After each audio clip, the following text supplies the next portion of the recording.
You just referred to the American intervention. You had also referred to the So, Western intervention in the Balcott. Uh, yes. so do you think to prevent the escalation in the context of a nuclear escalatory ladder, I mean, the escalatory ladder leading to a possible nuclear confrontation, that both countries require external players such as United States or someone else to control the escalation process? Sir, it's like this, very simple.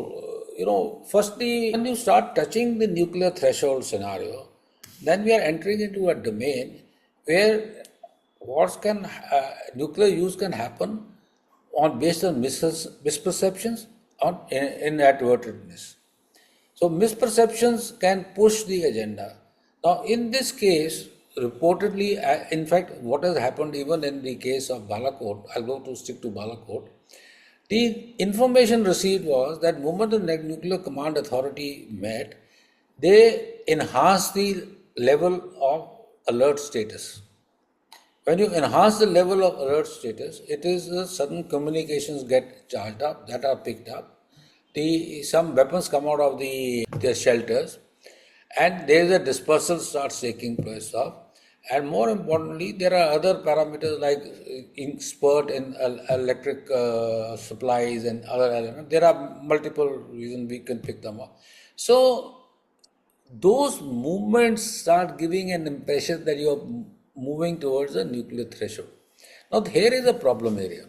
The problem area is this, and India's no first use policy it avoids any nuclear posturing until and unless it has the direct clearance at the highest political level.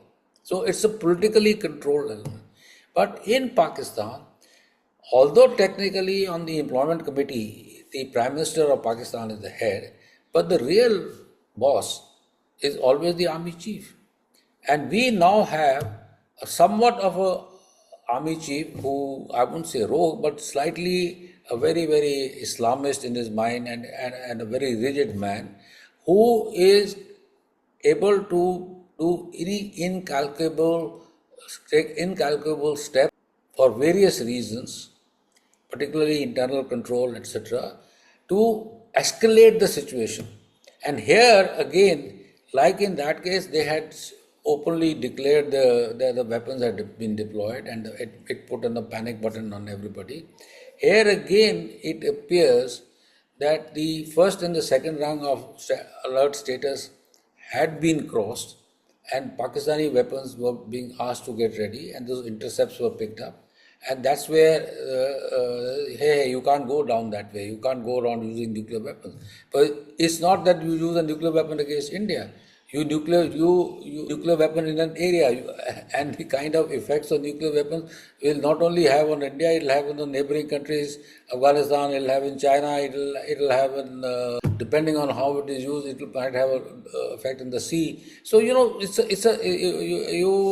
contaminate a huge area because of your stupidity, because that's the point it's trying to make. So the short answer is the Pakistanis have realized that the futility of depending upon a nuclear card has been compromised. Has been realized by them, and that the nuclear card to that extent stands compromised to a degree.